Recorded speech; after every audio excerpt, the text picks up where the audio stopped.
दामोदर दास मोदी ईश्वर की शपथ लेता हूं कि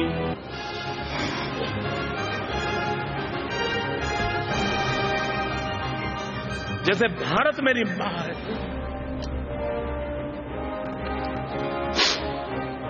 वैसे ही भाजपा भी मेरी मां है।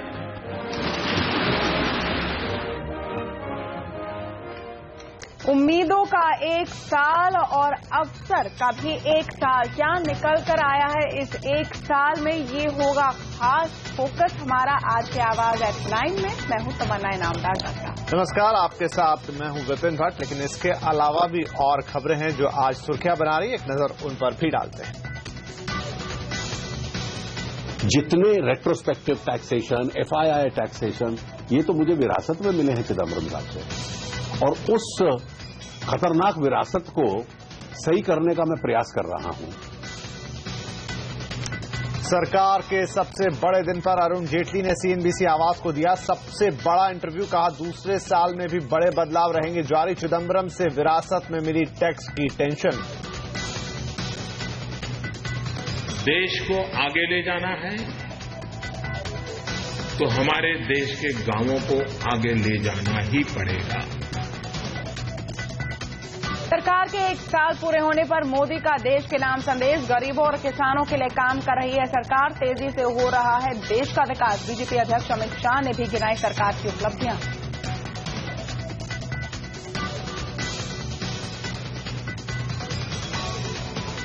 सरकार के एक साल पर कांग्रेस का देशव्यापी प्रदर्शन। दिल्ली में निकाली महंगाई की बारात। राहुल गांधी ने कोझिकोड में फिर ली सूट बूट पर चुटकी।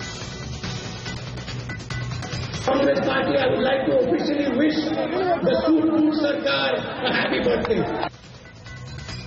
कमजोर विदेशी संकेत और रुपए ने बनाया बाजार पर दबाव। लगातार दूसरे दिन सेंसेक्स निफ्टी गिरकर बंद। निफ्टी 8,350 के नीचे। मिड कैप्स की फ्लैट। टाटा मोटर्स ने पेश किए अनुमान से खराब नतीजे। चौथी तिमाही में मुनाफा हुआ आधा। मार्जिन पर भी दबाव। टेक महिंद्रा का मुनाफा भी 41% घटा। मार्जिन में करीब 530 बेसिस पॉइंट की गिरावट। और मैगी विवाद के बाद सभी इंस्टेंट नूडल्स की होगी जांच। राज्यों के फूड सेफ्टी विभागों ने दिए जांच के आदेश। नूडल्स में एमएसपी और लेड की होगी टेस्टिंग।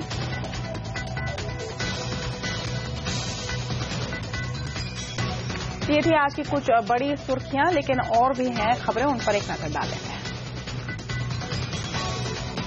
स्विट्जरलैंड सरकार की ब्लैक मनी की लिस्ट में उद्योगपति यश बिरला का नाम भी शामिल। बिरला के साथ 5 और भारतीयों के नाम हुए पब्लिक। देश भर में गर्मी का कहर। तेलंगाना और आंध्र प्रदेश में मरने वालों की तादाद 700 के पास। बारिश के लिए भी बढ़ सकता है इंतजार। केरल पहुंचकर मानसून कमजोर पड़ने की आशंका। स्काईमेट ने कहा मुंबई और कोलकाता तक पहुंचने में 1 हफ्ते की देरी संभव। गृह मंत्रालय की अधिसूचना के खिलाफ दिल्ली विधानसभा में प्रस्ताव। बीजेपी विधायक ओम प्रकाश शर्मा के विरोध के बाद मार्शलों ने विधायक को किया बाहर। देश के स्मार्टफोन बाजार में पैठ जमाने के लिए सोनी ने उतारे 2 नए स्मार्टफोन, एक्सपीरिया M4 एक्वा और एक्सपीरिया C4। क्या है इन फोन्स में खास, देखेंगे आगे।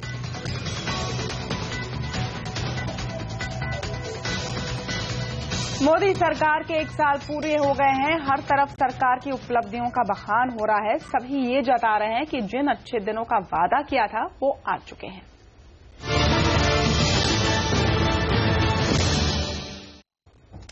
मोदी सरकार के 1 साल पूरे होने के मौके पर वित्त मंत्री अरुण जेटली ने सीएनबीसी आवाज को सबसे बड़ा इंटरव्यू दिया है। उन्होंने कहा कि फिस्कल डेफिसिट सरकार के काबू में है, इसे और कम भी किया जा सकता है। वित्त मंत्री ने इंफ्रास्ट्रक्चर सेक्टर पर निवेश बढ़ाने का इरादा जताया है।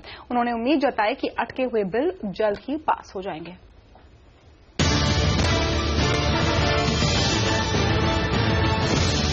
अब चूंकि सरकार ने 1 साल पूरा कर लिया है, अब हर किसी की निगाहें इस बात पे टिकी है कि कई सारे ऐलान हुए हैं।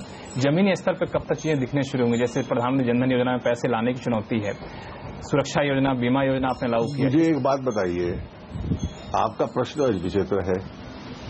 इस देश में बीमा केवल 20% लोगों के पास है। पहले 10 दिन में 7.5 करोड़ परिवार और जुड़ गए। मैं इसको 50% तक ले जाऊंगा। 20% इंश्योर्ड पॉपुलेशन 50% हो जाएगी। ये जमीन पे नहीं होगा। पेंशन केवल 11% लोगों के पास है, परिवारों के पास। उसको मैं अगर 25-30% तक ले जाऊं अपने कार्यकाल में, तो ये एक अचीवमेंट नहीं है। फाइनेंशियल इंक्लूजन में 15.5 करोड़ परिवारों को जोड़ दिया जाए। डायरेक्ट बेनिफिट स्कीम के माध्यम से हर प्रकार की सब्सिडी का रैशनलाइजेशन हो जाए, यानी 17.5 करोड़ गैस कनेक्शन 12.5 रह जाए और 5 करोड़ की जो लीकेज हो रही थी वो चेक हो जाए। ये जमीन के ऊपर लीकेज बड़ा इंटरेस्टिंग सवाल आया था। लीकेज को लेकर के आप लोगों ने बड़ा अच्छा मुहिम चलाया, जो खुद से आप लोग सरेंडर कर दीजिए। कई लोगों ने सरेंडर भी किया, लेकिन हम लोग आगे चले क्या इस नतीजे पहुंचेंगे कि जो इसके वाकई हकदार नहीं है, जरूरतमंद नहीं, उनको ना दिया जाए? मुझे लगता है कि गतिविधि उसी दिशा में है। सब्सिडी जो है गरीब के लिए है, संपन्न के लिए नहीं। संपन्न स्वयं छोड़े या सब्सिडी उसको छोड़ेगी? आप छोड़ेंगे, सब छुड़वाएंगे सब्सिडी संपन्न से? मैंने तो सबसे पहले सरेंडर की थी। अगले 1 साल का रोड मैप आपसे पूछो तो कहां फोकस होगा आपका? मेरा फोकस होगा इंफ्रास्ट्रक्चर, मैन्युफैक्चरिंग, सिंचाई और सामाजिक सुरक्षा। अगर सेकंड लास्ट सवाल मेरा होगा आपसे कि इन सब के अलावा मैं ये जानना चाहता हूं कि जो खासतौर से अभी निवेशकों के मन में एक चिंता है कि फेड कहीं अपना रेट कट करता है आगे चल करके, तो इससे मुश्किल। मैं मानता हूं कि भारत की अर्थव्यवस्था में ताकत आ रही है। अंतर्राष्ट्रीय डेवलपमेंट, एक्सटर्नल फैक्टर्स जो होते हैं उसकी वजह से एक प्रभाव तो पड़ता है, लेकिन उस प्रभाव को झेलने की क्षमता इस देश में है। चिंता करने की जरूरत नहीं। यहाँ पे एक और आशंका जताई जा रही है, वो ग्रीस को लेकर के कि $1.7 बिलियन का डिफॉल्ट कर सकता है, उसकी भी आशंका है, और इसका भी यहाँ के निवेशकों में चिंता देखिए। एक स्वाभाविक है, उसमें एक्सटर्नल फैक्टर्स में, तेल के दाम में, ग्लोबल इकोनॉमी स्लोडाउन में, फेड रेट्स में, यूरोपियन स्लोडाउन में, इसमें भारत का नियंत्रण नहीं रहता। लेकिन अपनी अर्थव्यवस्था को ताकतवर बनाए कि पूरी दुनिया में जब धीमी गति है, हम फिर 8% पे पहुंचे, फिर धीरे धीरे 9% पे पहुंचे। अगर हमारी ताकत होगी तो निवेशक को लगेगा कि भारत एक ब्राइट स्पॉट है, जो आज लगना शुरू हुआ है।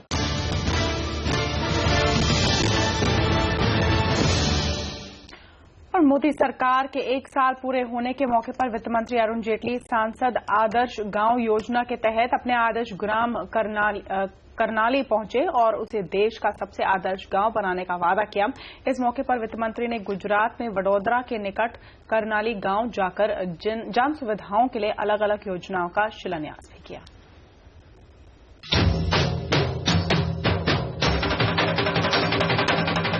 ये हैं करनाली गांव के बच्चे। इन्हें खुशी है कि इनके बीच आज देश के वित्त मंत्री बैठे हैं, लेकिन इन बच्चों के माँ बाप को वित्त मंत्री से उम्मीदें हैं कि वो उनके बच्चों का भविष्य संवारने के लिए जरूरी कदम उठाएंगे। गांव को उनसे रोजमर्रा की जरूरतें पूरी किए जाने की भी आस है। वित्त मंत्री को खुद भी शायद गांव के लोगों की उम्मीदों का एहसास है, इसलिए उन्होंने अपने भाषण में इस गांव को देश का सबसे आदर्श गांव बनाने का वादा भी किया। कार्यक्रम आरंभ किया, 2 पानी के टैंक जिससे घरों में पानी मिल पाए, एम्बुलेंस, शमशान भूमि, कचरा इकट्ठा करने वाला ट्रक और इसके अतिरिक्त अन्य योजनाएं कलेक्टर साहिबा ने आपको बताएंगे। मैंने उससे ये भी आग्रह किया है कि कुछ पूंजी सरकार से और कुछ मेरे एसपी फंड से आए, बच्चों के खेलने के लिए एक अच्छे स्तर का खेल का स्टेडियम भी यहाँ बने। मोदी सरकार के 1 साल पूरा होने के मौके पर चिलचिलाती धूप में भी वित्त मंत्री अरुण जेटली ने गांव में 2 जगहों पर पानी की टंकियों का शिलान्यास किया। इसके अलावा उन्होंने गांव के पास बाईपास बनाने की नींव भी रखी। ग्रामीणों के बीच किसान क्रेडिट कार्ड और हेल्थ सॉइल कार्डों का वितरण किया। गांव वालों की सेहत को ध्यान में रखकर 24 घंटे तैनात रहने वाली एम्बुलेंस की व्यवस्था भी शुरू की। अब वित्त मंत्री का इरादा है कि गांव में एक अच्छा सा स्टेडियम भी बने ताकि गांव टूरिज्म के नक्शे पर भी उभरे।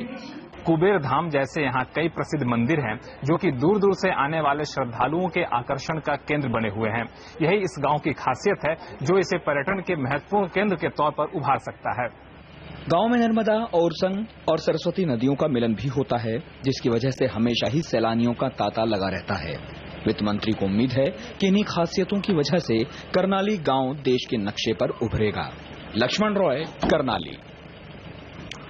सरकार का एक साल पूरा होने पर प्रधानमंत्री नरेंद्र मोदी के देश के नाम उन्होंने एक संदेश दिया है। देश के तमाम अखबारों में छपे इस संदेश में उन्होंने कहा है कि केंद्र सरकार गरीबों और किसानों के लिए काम कर रही है और पिछले एक साल में देश का विकास तेजी से हुआ है।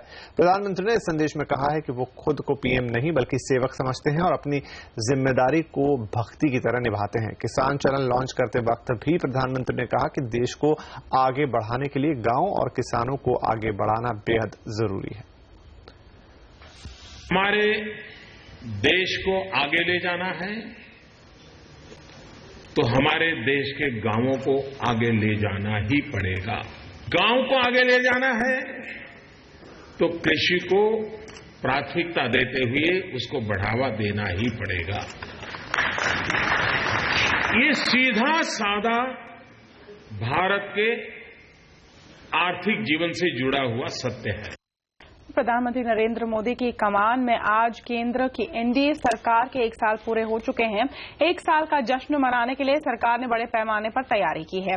इस मौके पर पार्टी नेता और सरकार के मंत्री प्रेस कॉन्फ्रेंस और जनसभाओं के जरिए अपनी बात जनता के सामने रख रहे हैं। इसी कड़ी में सबसे पहले आज बीजेपी अध्यक्ष अमित शाह ने दिल्ली बीजेपी कार्यालय में प्रेस कॉन्फ्रेंस की और सरकार की उपलब्धियां गिनाई। ये विजिबल सरकार है और इस सरकार ने प्रधानमंत्री कार्यालय की गरिमा को फिर से पुनः प्रस्तापित किया है। आज हर एक मंत्री स्वतंत्रता पूर्वक अपने मंत्रालय का काम कर रहे हैं, फैसले ले रहे हैं। जो नेता हैं उनका महत्व भी प्रस्तापित हुआ है। ये सरकार पॉलिसी पैरालिसिस में से बाहर आई है। गृहमंत्री राजनाथ सिंह ने भी कोलकाता में रैली के दौरान सरकार की खूब पीठ थपथपाई। उन्होंने कहा कि विपक्ष कभी सरकार पर भ्रष्टाचार का आरोप नहीं लगा सकता। यूपीए के शासनकाल में तो तरह तरह के स्कैम्स ही हुआ करते थे। कोई भी सेक्टर हो, हम ये कॉन्फिडेंस के साथ कह सकते हैं कि 1 वर्षों के अंदर हमारी गवर्नमेंट के ऊपर, भले ही हमारी गवर्नमेंट का कोई क्रिटिक ही क्यों न हो, आज यह आरोप नहीं लगा सकता है कि गवर्नमेंट के ऊपर कोई भी करप्शन के गंभीर आरोप लगे हों। यह कोई आरोप नहीं लगा सकता। और मानव संसाधन मंत्री स्मृति ईरानी भी सरकार की उपलब्धियां गिनाने में पीछे नहीं दिखी। अमेठी में जनसभा करते हुए उन्होंने कहा कि मोदी सरकार ने एक साल में वो हासिल कर लिया जो कांग्रेस 60 साल में नहीं कर सकी। आज से 10 दिन पहले मैं अमेठी आई। किसान पंचायत में किसानों ने हमसे कहा कि दीदी 10 साल से एक रैक मांग रहे हैं, खाद का रैक नहीं मिल रहा है। भाइयों और बहनों, आज ये कहते हुए मुझे गर्व है कि 10 साल जो लोग वादा पूरा नहीं कर पाए, वो वादा हमने 10 दिन में पूरा करके दिखाया। मोदी सरकार के एक साल पूरा होने के मौके पर कांग्रेस ने देश भर में विरोध प्रदर्शन किया। दिल्ली के कनॉट प्लेस में कांग्रेस कार्यकर्ताओं ने बारात निकाली, जिसमें बाराती सूट बूट पहनकर पहुंचे थे। अहमदाबाद में भी कांग्रेस की महिला कार्यकर्ताओं ने सरकार के खिलाफ जमकर प्रदर्शन किया। वहीं कांग्रेस ने मोदी सरकार के खिलाफ एक साल देश बेहाल नाम से एक बुकलेट जारी की है। कांग्रेस ने प्रेस कॉन्फ्रेंस कर वीडियो डॉक्यूमेंट्री के जरिए मोदी सरकार की पोल खोलने की कोशिश की। कांग्रेस उपाध्यक्ष राहुल गांधी ने मोदी सरकार के एक साल पर चुटकी भी ली। Congress party, I would like to officially wish the Sood Sarkar a happy birthday. Unfortunately, the celebration is for a few friends of the government. It is for a few powerful friends of the government, and our Kisan, our Mazdoor, our small businessmen, they have nothing to celebrate. और break के उस पार बताएंगे कैसा रहा बाजार का हाल और कैसी रही रुपए की चाल। टाटा मोटर्स की निकली हवा तो टेक महिंद्रा ने भी किया निराश। दोनों नतीजों का अपडेट ब्रेक के बाद।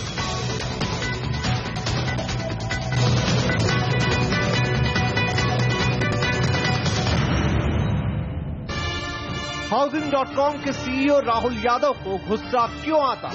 कुछ लोग हमें पसंद नहीं थे तो उन्होंने वो कुछ भी करें तो हमें गुस्सा आ जाता था। क्या है राहुल यादव के काम करने का तरीका? अपना काम करते रहो और आगे बढ़ते रहो। लोगों का काम है कहना, वो कहते रहेंगे। आखिर क्यों दिया था राहुल ने हाउसिंग से इस्तीफा? राहुल को टाइम खराब नहीं करना। 26 साल की उम्र में राहुल ने क्यों बांट दिए अपने 200 करोड़ रुपए? किसी को तो इनिशिएटिव लेना था। आखिर क्यों IIT ड्रॉप आउट हैं राहुल यादव? उनका नहीं यार, नहीं हो पाएगा, निकलो। आखिर वो कौन सी बात थी जिसने बदल दी राहुल की जिंदगी? वो बात चुप गई। देश का सबसे चर्चित CEO कब कर रहा है शादी? अभी तो नहीं करे, पता नहीं करेंगे अभी भी। देखिए हाउसिंग के CEO राहुल यादव से बिंदास बातचीत बुधवार शाम 5 बजे सिर्फ CNBC आवाज पर। हम प्रेशर लेते नहीं हैं।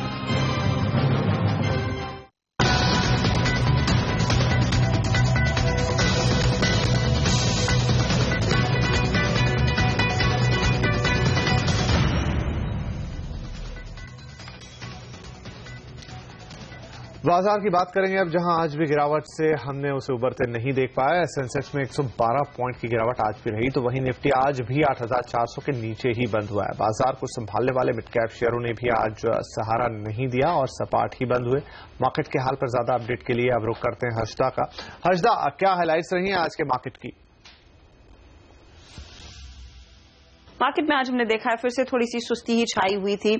सेंसेक्स निफ्टी की चाल अगर आप गौर से देखेंगे तो निचले लेवल से थोड़ी सी रिकवरी आने की कोशिश आखिरी आधे घंटे में जरूर देखी गई, लेकिन बाजार उस एक पूरा पॉजिटिव रुझान दिखा नहीं पाया। एडवांस डिक्लाइन रेशियो आप देखें तो ज्यादा बिकवाली के सौदे आज डेफिनेटली एक्टिव होते हुए दिखाई दिए और आज हम फिर हैवी वॉल्यूम्स पर फिसले हैं।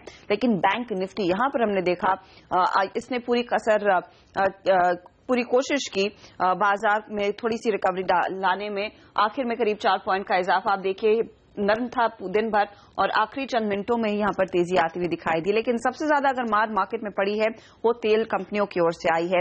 ONGC हो, केन, BPCL या फिर रिलायंस इंडस्ट्रीज जैसे बिग बॉयज, इन सब में हमने देखा आज करीब 2 से 2.5% तक का नुकसान। सीमेंट कंपनियों में आज फिर बिकवाली का दबाव हावी था।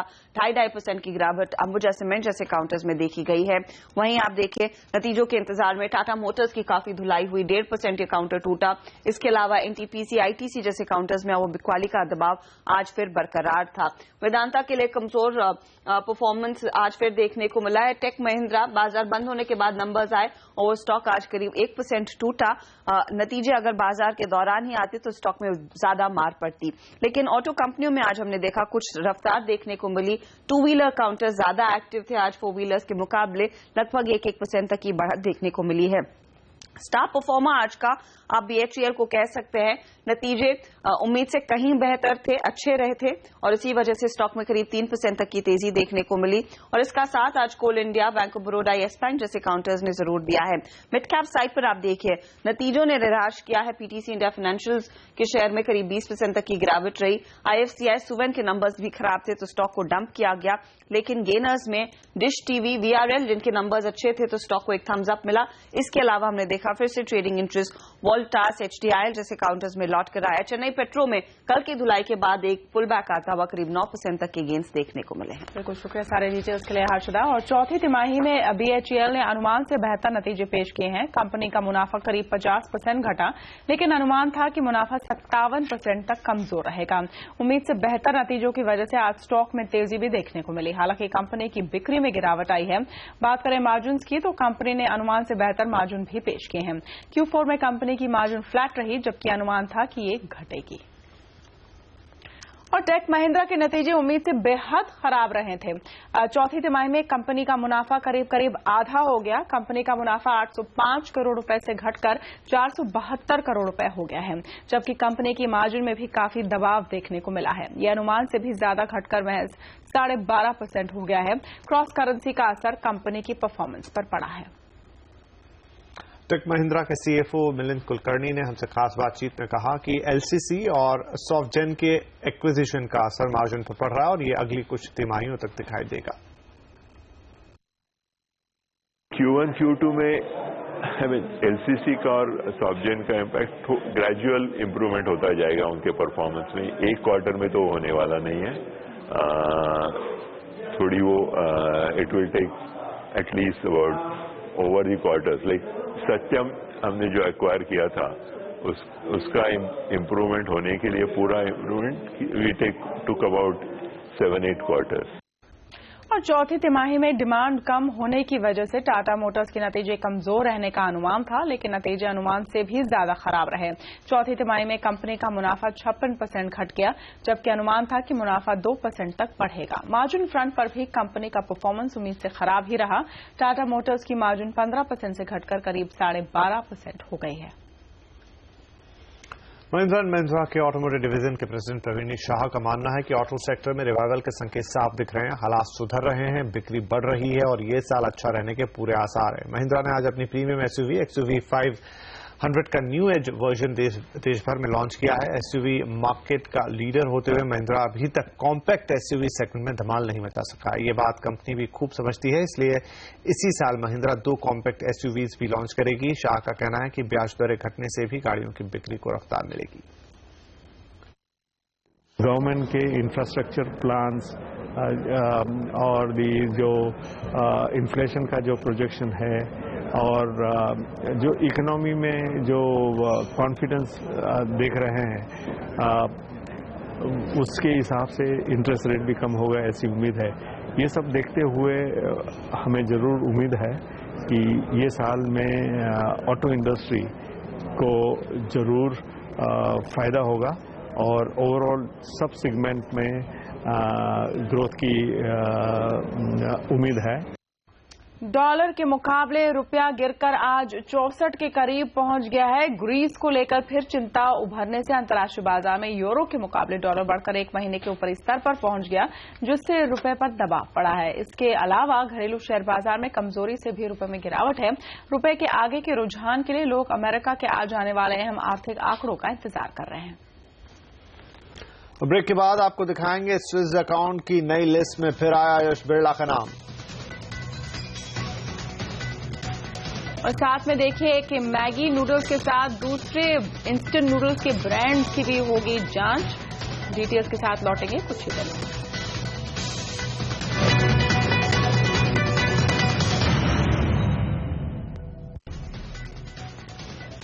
काले धन पर स्विट्जरलैंड सरकार की लिस्ट में यश बिरला का नाम भी शामिल है। इससे पहले HSBC के स्विस बैंक अकाउंट होल्डर्स की लिस्ट में भी इनका नाम आया था। स्विस सरकार ने आज एक और लिस्ट जारी की है। बिरला समेत 7 भारतीयों के नाम स्विस सरकार की तरफ से जारी किए गए हैं। और जानकारी के लिए चलते हैं हमारी संवाददाता कविता कृष्णन के पास। कविता, कौन कौन से नाम दिख रहे हैं इस लिस्ट में? जी, काले धन के मामले में स्विट्जरलैंड की सरकार ने आज और एक लिस्ट जारी किया है, जिनमें कई नाम सामने आए हैं। स्विस फेडरल टैक्स एडमिनिस्ट्रेशन ने अपने इस गैजेट में ऐसे भारतीयों के नाम जारी किए जिनके खिलाफ भारत सरकार खुद टैक्स चोरी के मामले की जांच कर रही है। इनमें मशहूर बिजनेसमैन यश बिरला का नाम शामिल है। आपको पता ही होगा कि इससे पहले जो HSBC बैंक में, स्विस बैंक में जो अकाउंट्स का लिस्ट लीक हुआ था, उसमें भी यश बिरला का नाम शामिल था और साथ ही साथ उनके खिलाफ एनफोर्समेंट डायरेक्टरेट या ED भी अपनी जांच कर रही है। इसके अलावा पोंटी चड्ढा के दामाद गुरजीत सिंह कोचर और दिल्ली बिजनेस वुमन रितिका शर्मा के नाम भी इस लिस्ट में है। और सिटी लिमोजिन्स के घपले में जिन लोगों के नाम सामने आए थे, सैयद मोहम्मद मसूद और कौसर मोहम्मद मसूद, इन दोनों के नाम भी स्विस एडमिनिस्ट्रेशन के इस लिस्ट में शामिल है। इसके अलावा इसके पहले स्नेहलता और संगीता साहनी के नाम भी सामने आए थे। भारत के अलावा कई देशों की तरफ से स्विट्जरलैंड सरकार को काले धन के मामले में रिक्वेस्ट आए थे, जिसके बाद जो है स्विस सरकार ये एक्शन ले रही है और वो इस तरह के नोटिस जारी करे, गेजेट में लोगों के नाम पब्लिश कर रही है। बताया जा रहा है कि जिनके नाम नोटिस जारी हुए, जिनके नाम गेजेट में पब्लिश हुए हैं, उनके पास महीने भर का वक्त है, यानी 30 दिन के अंदर अंदर उन्हें स्विस कोर्ट के सामने अपनी अपील दायर करनी होगी इस सिलसिले में। शुक्रिया कविता। मैगी नूडल्स में नुकसानदेह केमिकल मिलने की शिकायतों के बाद अब देश में बिकने वाली सभी इंस्टेंट नूडल ब्रांड्स की जांच होगी। सूत्रों से मिली जानकारी के मुताबिक कई राज्यों के फूड एंड ड्रग एडमिनिस्ट्रेशन ने इस जांच के आदेश दे दिए हैं। इस खबर पर और जानकारी के लिए बात करेंगे अपनी सहयोगी धीरज अग्रवाल से। धीरज, मैगी नूडल्स से शुरू हुए विवाद की आंच अब दूसरे ब्रांड्स तक भी जा रही है, क्या डिटेल्स हैं आपके पास? अब किस किस की जांच होगी? देखिए, भारत में जो नूडल्स मार्केट है उसमें सबसे बड़ी प्लेयर है मैगी, तो डेफिनेटली जो विवाद में घिरी है मैगी, तो उसकी आंच दूसरे नूडल्स ब्रांड तक आना ये शायद एक स्वाभाविक चीज लग रही थी। लेकिन अब ये पुष्ट हो गया है, क्योंकि जैसी जानकारी हमें सूत्रों से मिल रही है, अब जो कई राज्यों के फूड रेगुलेटर्स हैं, FDAs हैं, उन्होंने इस बात की जांच के आदेश दिए हैं कि जो दूसरे ब्रांड्स हैं नूडल्स के, उनकी भी जांच की जाए कि किस तरीके से क्या ये जो ब्रांड्स हैं उनमें जो नूडल्स जो बना रहे हैं, क्या उसमें MSG यानी मोनोसोडियम ग्लूटामेट और लेड की मात्रा तय मानकों के अनुरूप है या नहीं। ये जितने भी FDAs हैं उनमें दिल्ली और कर्नाटक के FDAs भी शामिल हैं, और ये सारे FDAs अपनी जांच रिपोर्ट FSSAI को 1 जून को सौंपेंगे। यहां मैं आपको बताना चाहूंगा कि FSSAI नेशनल फूड रेगुलेटर है, food safety and standards authority of India. इसके साथ एक दूसरी इंपॉर्टेंट चीज जो जानने की है वो ये कि जो देश का नूडल्स मार्केट है वो करीब 2700 करोड़ रुपए का है सालाना, और इसमें करीब 2/3 मार्केट पर मैगी का कब्जा है। जो दूसरे ब्रांड्स हैं जो मैगी को टक्कर देते हैं उनमें ITC का सनफीस्ट EP जो है सबसे आप कह सकते हैं प्रमुख ब्रांड है। इसके अलावा भी स्मिथ एंड जोन्स, चिंग्स और टॉप रायमंड्स हैं, जो कि ये ब्रांड्स भी नूडल्स मार्केट में मैगी को टक्कर देते हुए नजर आते हैं। तो जाहिर तौर पर जो जांच का दायरा है वो बढ़ गया है, और मैगी के बाद जो दूसरे ब्रांड्स हैं उनकी भी अब जांच होने वाली है। तो शुक्रिया धीरज डिटेल्स के लिए। उधर मैगी की क्वालिटी पर सवाल उठने के बाद नेस्ले को अपनी ब्रांड इमेज की चिंता सताने लगी है। सूत्रों के मुताबिक नेस्ले ने अपने डिस्ट्रीब्यूटर से मैगी के पक्ष में सहयोग करने की अपील की है। जल्द ही नेस्ले खुद मैगी की क्वालिटी को लेकर बढ़ती चिंता दूर करने के लिए खास मुहिम चला सकती है। उसी दिन न्यूज में आ गया, उसी दिन से सारे फेंक दिए। क्या खरीद रहे हो मैगी? नहीं खरीद मैगी। हाँ कितना बहुत। जब से बच्चों ने मतलब मैगी में वो न्यूज देखी है तब से बच्चे बिल्कुल मना करते हैं कि हमें मैगी बिल्कुल नहीं खानी है। जब आप ऐसी चीजें आप पढ़ते हैं तो नेस्ले जैसी बड़ी कंपनी के ऊपर से आपका विश्वास कंप्लीटली खत्म हो जाता है। हर घर की पसंद मैगी को लेकर लोगों के मन में बढ़ती चिंता ने इसे बनाने वाली कंपनी नेस्ले को परेशानी में डाल दिया है। विवादों में घिरने के बाद से नेस्ले समय समय पर अपनी सफाई दे रही है, लेकिन ग्राहकों के मन से मैगी को लेकर शंका खत्म करना मुश्किल होता जा रहा है। इसलिए मैगी ने अब अपने डिस्ट्रीब्यूटर्स का सहारा लेने का फैसला किया है। मैगी बच्चों ही क्या, बड़ों को भी काफी पसंद आती है, लेकिन जब से ये FDA की जांच में आया है तब से सबके मन में एक शंका पैदा हो गई है। शायद इसी शंका को दूर करने के लिए नेस्ले ने अपने बड़े डिस्ट्रीब्यूटर्स को एक चिट्ठी भी लिखी है और भरोसा दिलाया है कि उनके प्रोडक्ट में कोई खामी नहीं है। सूत्रों के मुताबिक नेस्ले ने डिस्ट्रीब्यूटर्स से कहा है कि वो अपने ग्राहकों को मैगी की क्वालिटी में कमी न होने का भरोसा दिलाएं। नेस्ले की चिंता इसलिए भी बढ़ती जा रही है क्योंकि पिछले 2 हफ्ते के भीतर ही कई दुकानों में मैगी की बिक्री करीब आधी हो गई है। कई ग्राहक नए पैक की मैगी को भी वापस करने की मांग करने लगे हैं।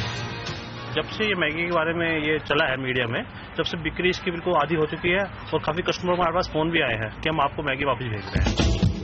यही वजह है कि डिस्ट्रीब्यूटर्स भी पहले की तुलना में कम माल की ही सप्लाई कर रहे हैं।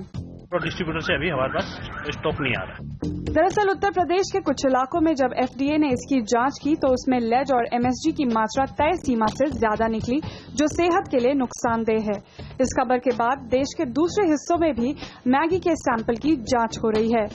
देश में इंस्टेंट नूडल्स का सालाना बिजनेस 2700 करोड़ रुपए का होता है और मैगी की इसमें 70% हिस्सेदारी है। ताजा विवाद से सबसे बड़ा खतरा नेस्ले को इसी मार्केट के खोने का है। ईशा शर्मा, दिल्ली। और मोदी सरकार का 1 साल पूरा होने के बाद इंडस्ट्री को क्या है उम्मीदें? देश भर में गर्मी का कहर, तेलंगाना और आंध्र प्रदेश में मरने वालों की तादाद 700 के पार। पूरी खबर देखिए इस छोटे से ब्रेक के बाद।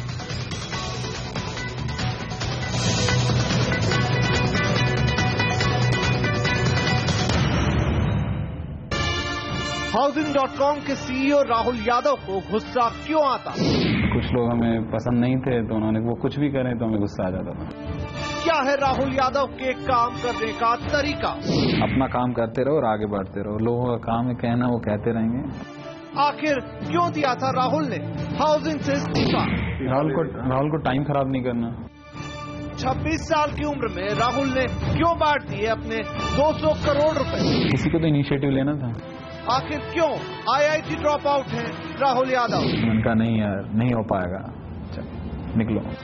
आखिर वो कौन सी बात जिसने बदल दी राहुल की जिंदगी। वो बात चुप गई। देश का सबसे चर्चित सीईओ कब कर रहा है शादी? अभी तो नहीं कर रहे, पता नहीं करेंगे भी नहीं। देखिए हाउसिंग के सीईओ राहुल यादव से बिंदास बातचीत बुधवार शाम 5 बजे सिर्फ CNBC आवाज पर। हम प्रेशर लेते नहीं हैं।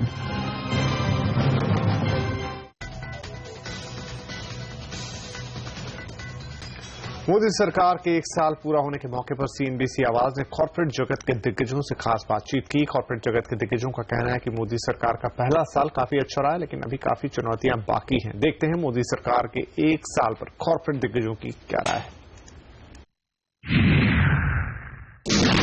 Mister Modi, why I like him so much, उन्होंने जो प्रोजेक्ट्स लिए हैं, उन्होंने जो लिया है चैलेंज, वो उन्होंने वॉलंटरली सबसे मुश्किल चैलेंजेस इंडिया के लिए हैं। जैसे कि आप कहें स्वच्छ भारत। अब आपको पता है कि इंडिया को क्लीन करना कोई आसान काम नहीं है, लेकिन किसी की हिम्मत ही नहीं होती थी इनकी बात करने के लिए, बिकॉज सबको पता है कि इसका आंसर क्या है। मतलब it will take so long.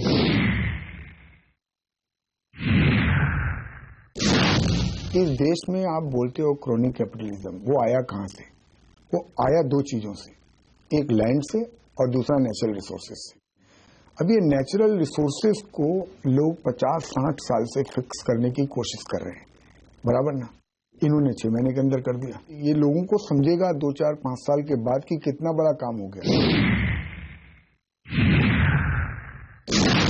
जो ग्राउंड लेवल पे देखते हैं, इन द सेंस उनके अप्रूवल आ गए, प्रोजेक्ट आगे जा रहे हैं, गवर्नमेंट के डिसीजन हो रहे हैं, ये इन सब चीजों पे उनकी उम्मीदें और भी ज्यादा थी, तो it is not as per उनकी एक्सपेक्टेशन। लेकिन जो 1 साल पहले जो उनके हालात थे, जो काफी प्रोजेक्ट अटक गए थे, काफी अप्रूवल नहीं आए थे, डिसीजन मेकिंग स्लो थी, वो सब निकल गया है। तो अभी प्रोजेक्ट एग्जीक्यूट हो रहे हैं, वो आगे जा रहे हैं, या अभी वो प्रोजेक्ट में से कैश फ्लो अभी आना है, बैंकों को रिपेमेंट करना है, वो सब अभी भी बाकी है। लेकिन जो 1 साल के जो हम जहां थे और हम अभी कहाँ है, काफी इंप्रूवमेंट हुआ। बिकॉज ऑफ टेक और ये सब जितना हो रहा है, अभी एक माहौल है नए कंपनीज के आने का, तो उसी कारण से India as a private equity destination काफी अट्रैक्टिव माना जा रहा है।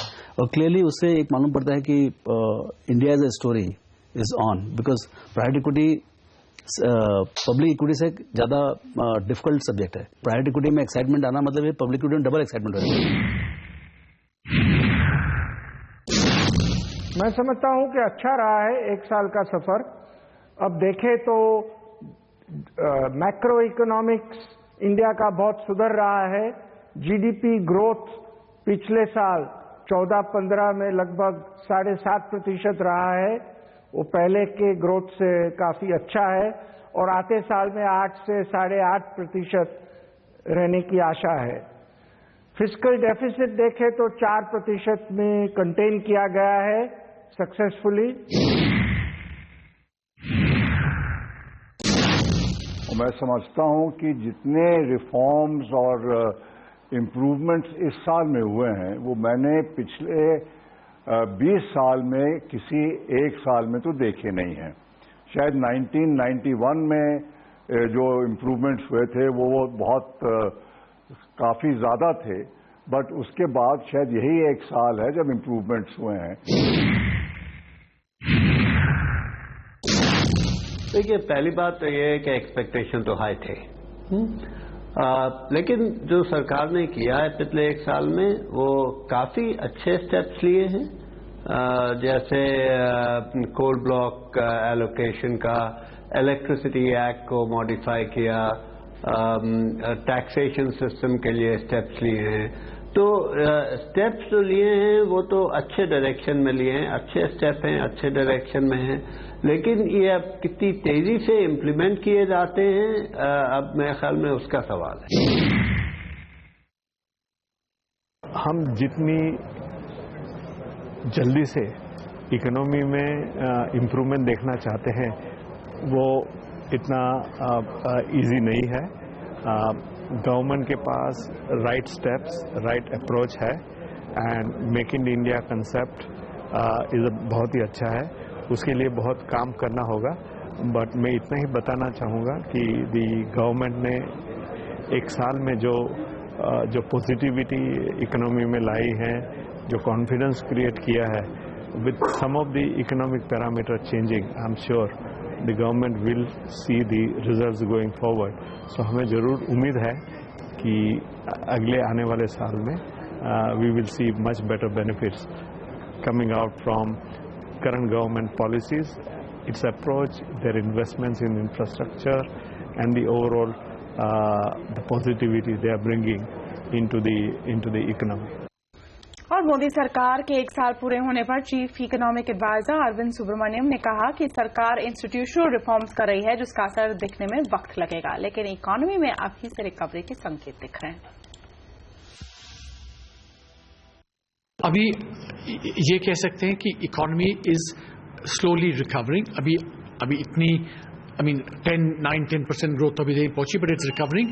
एंड हमने थोड़े एनालिसिस किया है, एंड सबसे मतलब अगर आप क्रेडिट नंबर देखेंगे, पर सबसे ऑप्टिमिस्टिक ये है कि अगर आप फिस्कल रेवेन्यू, जो इनडायरेक्ट टैक्स रेवेन्यू देखेंगे अप्रैल के लिए, उसके एनालिसिस करने के बाद हमने देखा कि actually economy seems to be recovering. So there are some signs that economy is recovering, but you know बहुत अभी बाकी है। अभी प्राइवेट इन्वेस्टमेंट, पब्लिक इन्वेस्टमेंट बढ़ाना पड़ेगा और उसके लिए काफ़ी एक्शंस लेने पड़ेंगे। पर अभी तक हम कह सकते हैं कि ऑल थिंग्स कंसिडर्ड जो दिशा है इकोनॉमी की, it's in the right direction.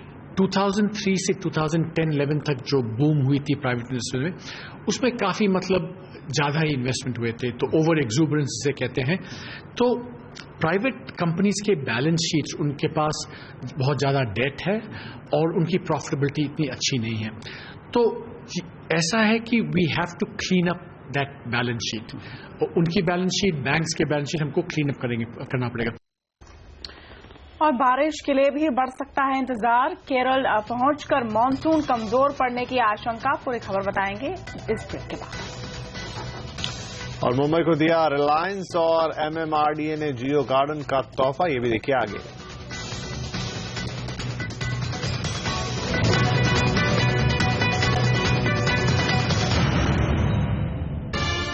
Housing.com के CEO राहुल यादव को गुस्सा क्यों आता? कुछ लोग हमें पसंद नहीं थे, तो उन्होंने वो कुछ भी करें तो हमें गुस्सा आ जाता था। क्या है राहुल यादव के काम करने का तरीका? अपना काम करते रहो और आगे बढ़ते रहो। लोगों का काम है कहना, वो कहते रहेंगे। आखिर क्यों दिया था राहुल ने हाउसिंग से इस्तीफा?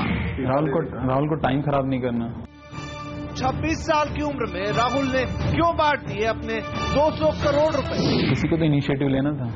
आखिर क्यों IIT ड्रॉप आउट है राहुल यादव? उनका नहीं यार, नहीं हो पाएगा, निकलो। आखिर वो कौन सी बात जिसने बदल दी राहुल की जिंदगी? वो बात चुप गई। देश का सबसे चर्चित CEO कब कर रहा है शादी? अभी तो नहीं करे, पता नहीं करेंगे अभी नहीं। देखिए हाउसिंग के CEO राहुल यादव से बिंदास बातचीत बुधवार शाम 5 बजे सिर्फ CNBC आवाज पर। हम प्रेशर लेते नहीं हैं।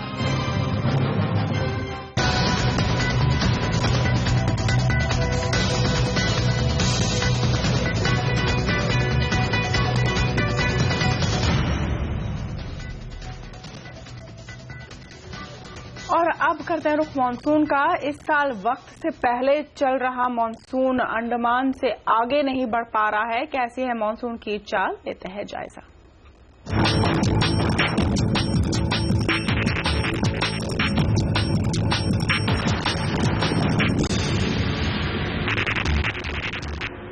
मानसून को इस महीने के अंत तक केरल पहुंचने की उम्मीद थी, लेकिन दक्षिण भारत हो या उत्तर भारत, कमोबेश पूरे देश में भीषण गर्मी पड़ रही है। मरने वालों का आंकड़ा 750 के पार हो गया है, जिसमें सबसे ज्यादा संख्या आंध्र प्रदेश और तेलंगाना से है।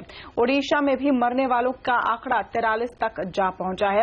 ऐसे में पूरा भारत मानसून का इंतजार कर रहा है। उधर मानसून पिछले एक हफ्ते से अंडमान से आगे नहीं बढ़ पा रहा है। हालांकि मौसम की जानकारी देने वाली कंपनी स्काईमेट का दावा है कि मानसून इस महीने के अंत तक केरल में दस्तक देगा, लेकिन शुरुआती दौर में इसकी चाल कमजोर पड़ सकती है। ऐसे में मुंबई और कोलकाता तक इसे आने में करीब एक हफ्ते की देरी होने का अनुमान है। और स्काईमेट के मुताबिक कमजोर शुरुआत के बावजूद इस साल अच्छी बारिश का अनुमान है।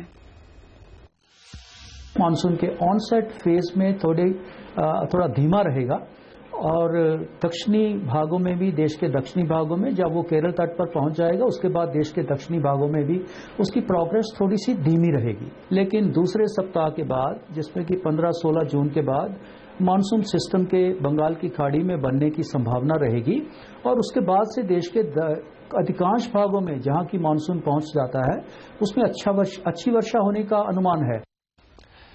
एक साल पूरा होने पर प्रधानमंत्री नरेंद्र मोदी ने किसानों को सॉइल हेल्थ कार्ड का तोहफा दिया है। साथ ही खेती की दशा सुधारने के लिए 5 साल का टारगेट भी तय कर दिया है। लेकिन जानकार मान रहे हैं कि इन वादों को पूरा करना आसान नहीं होगा। आने वाले 3 साल में हिंदुस्तान के हर एक किसान के हाथ में सॉइल हेल्थ कार्ड होगा। उसकी जमीन की तबीयत कैसी है, उसकी जमीन में बीमारी क्या है। सरकार की सालगिरह मना रहे प्रधानमंत्री नरेंद्र मोदी ने किसानों को सॉइल कार्ड का तोहफा दिया है। एक ऐसी व्यवस्था जिसके जरिए किसान अपने खेत की मिट्टी की सेहत जांच सकेंगे। किस खेत में कौन सी फसल होगी, कितना पानी चाहिए, कितनी खाद चाहिए, केमिकल की जरूरत है या नहीं, ये सब इस कार्ड के जरिए तय हो सकेगा। इस कार्ड में खेत की जांच की हुई मिट्टी की जानकारी होगी। गुजरात में योजना काफी सफल रही है। जानकार मानते हैं कि इसे देश भर में लागू करने के लिए बड़े इंफ्रास्ट्रक्चर की जरूरत होगी। एग्रीकल्चर के लिए we need to invest agriculture with more and more technology. क्या क्या होना चाहिए? Biotechnology, information technology, satellite technology, nuclear agriculture technology, nano technology, ऐसे कई टेक्नोलॉजीज हैं। Therefore we need to invest agriculture with technology. इसके बारे में कुछ कहा नहीं गया। पीएम मोदी ने अगले 5 साल में हर किसान को सिंचाई की सुविधा से लेकर सही बीज और खाद तक हर तकलीफ दूर करने का भरोसा दिया है। आने वाले 5 साल में हम किसान को पानी पहुंचाना चाहते हैं। ये पक्का किया है कि किसान को सही कीमत पर, सही समय पर सही बीज उपलब्ध हो। प्रधानमंत्री का इरादा तो काफी नेक है और कोशिश में कोई कमी भी नहीं, लेकिन आजादी के बाद से सिंचाई पर करीब 2 लाख करोड़ रुपए खर्च करने के बाद काम अधूरा है। अगले 5 साल का लक्ष्य हासिल करने के लिए इतनी बड़ी रकम कहां से आएगी, इस पर सवाल खड़े हो सकते हैं। नीरज राय, मुंबई। मुंबई में रिलायंस और MMRDA ने मिलकर जियो गार्डन का निर्माण किया है। ये गार्डन 38,000 स्क्वायर फुट में बना है, जहां पार्किंग के लिए भी व्यवस्था की गई है। मुंबई में रिलायंस ग्रुप और MMRDA की पहल से 38,000 स्क्वायर फुट में जियो गार्डन बनाया गया है। गार्डन में बच्चों के खेलने से लेकर कार पार्किंग तक की व्यवस्था की गई है। गार्डन में कई खासियतें हैं, जैसे कि इसमें 2 बेसमेंट पार्किंग बनाई गई है, जहां 2000 गाड़ियां पार्क की जा सकती हैं। तो वहीं गार्डन में 200 से ज्यादा पेड़ लगाए गए हैं। गार्डन के किनारे आर्टिफिशियल जॉगिंग ट्रैक बनाया गया है और पूरे एरिया में सिंथेटिक टर्फ बिछाया गया है, जिससे बारिश में लोग यहां आराम से एंजॉय कर सकते हैं। रिलायंस और MMRDA ने मुंबई के बीचों बीच BKC में बनाया है एक जियो गार्डन। 33,000 स्क्वायर मीटर में फैला ये गार्डन काफी ज्यादा हाईटेक है और यहाँ पर बने 2 बेसमेंट इतने बड़े हैं कि एक साथ 2000 से ज्यादा कारें पार्क हो सकती हैं। दिल्ली विधानसभा में क्यों हुआ हंगामा?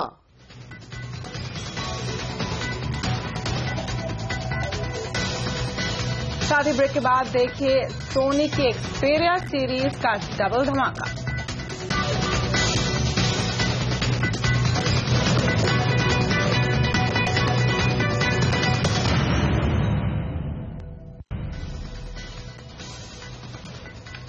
दिल्ली में लेफ्टिनेंट गवर्नर और केजरीवाल सरकार के बीच टकराव और बढ़ता जा रहा है। केजरीवाल सरकार ने 2 दिनों के विशेष विधानसभा सत्र में केंद्र के नोटिफिकेशन के खिलाफ प्रस्ताव पेश कर दिया है। विधानसभा में आज उस वक्त काफी हंगामा हुआ जब आप विधायक अलका लामा ने केंद्र पर LG को रिश्वत देने का आरोप लगाया। इसके बाद बीजेपी विधायकों ने हंगामा शुरू कर दिया। दिल्ली सरकार जोश से लबरेज नजर आ रही है क्योंकि हाईकोर्ट ने एंटी करप्शन ब्यूरो को लेकर सरकार के हक में फैसला सुनाया है। एंटी करप्शन ब्यूरो की भूमिका का बखान करते हुए सिसोदिया ने केंद्र सरकार को भ्रष्टाचार के मुद्दे पर घेरने की पूरी कोशिश की।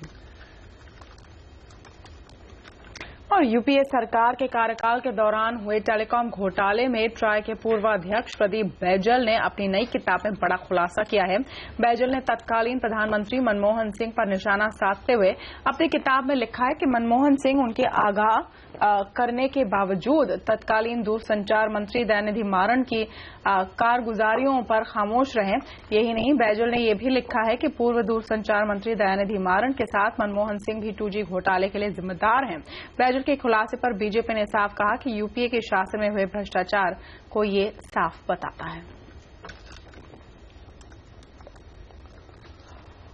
देश में स्मार्टफोन मार्केट में अपनी पैठ मजबूत करने के इरादे से सोनी ने आज 2 नए स्मार्टफोन लॉन्च किए हैं। एक्सपीरिया सीरीज के ये दोनों फोन मिड सेगमेंट के हैं। ये दोनों फोन हैं एक्सपीरिया M4 एक्वा और एक्सपीरिया C4। तो क्या खास इन स्मार्टफोन में, बता रहे हैं हमारे संवाददाता Arnab Savda.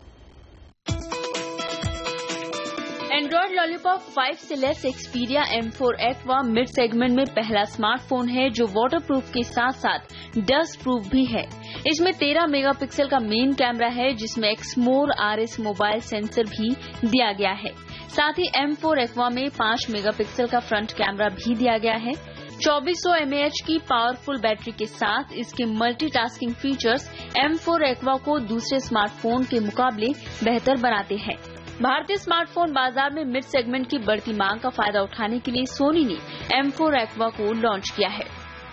Mid segment India में ग्रो कर रहा है, नो डाउट। अगर आप GF के रिपोर्ट्स वगैरह पिक करें तो उसमें आप देखेंगे कि मिड सेगमेंट की बहुत ज्यादा ग्रोथ है। तो इसलिए हमें लगता है कि ये 2 प्रोडक्ट्स हमारे लिए बहुत स्ट्रैटेजिकली इंपॉर्टेंट हैं उस प्राइस सेगमेंट में फाइट करने को। सोनी ने एक्सपीरिया का ही एक और मॉडल C4 भी मार्केट में पेश किया है। कंपनी इसे प्रो सेल्फी स्मार्टफोन के तौर पर मार्केट में प्रोजेक्ट करेगी। इसमें 5 मेगापिक्सल फ्रंट कैमरा के साथ फ्लैश लाइट भी दी गई है ताकि यूजर्स कहीं भी और कभी भी सेल्फी ले सकें। तो C4 एक प्रो सेल्फी स्मार्टफोन है। हमने एक C3 प्रोडक्ट पहले लॉन्च किया था जो कि बहुत सक्सेसफुल हुआ इंडिया में, उसको हमने बिल्ड किया है और काफी इंप्रूवमेंट्स हैं उसके अंदर। तो C4 एक next generation pro selfie smartphone है। 5 मेगापिक्सल का फ्रंट कैमरा है जिसमें कि फ्लैश है। सो फ्लैश जनरली किसी और फोन में अवेलेबल नहीं है, कंपटीशन में अवेलेबल नहीं है, बट हमारे कैमरा में फ्रंट फ्लैश भी अवेलेबल है। प्लस उसमें बहुत सारी प्रो सेल्फी एप्लीकेशंस हैं जो कि अवेलेबल हैं, जो कि आपको बहुत अच्छी सेल्फीज खींचने में हेल्प करते हैं। अभी सोनी ने एक्सपीरिया C4 की कीमत का ऐलान नहीं किया है। ये जून मध्य तक किए जाने की उम्मीद है। वहीं M4 एक्वा आज से ही बाजार में मौजूद है। सोनी ने भारतीय बाजार में काफी लंबे समय बाद स्मार्टफोन के नए मॉडल पेश किए हैं, लेकिन इस साल कंपनी कुछ और दूसरे मॉडल्स भी लॉन्च करने जा रही है। अर्नब सावड़ा के साथ ब्यूरो रिपोर्ट। और आवाज एट 9 में आज के लिए इतना ही। हमें दीजिए इजाजत। नमस्कार।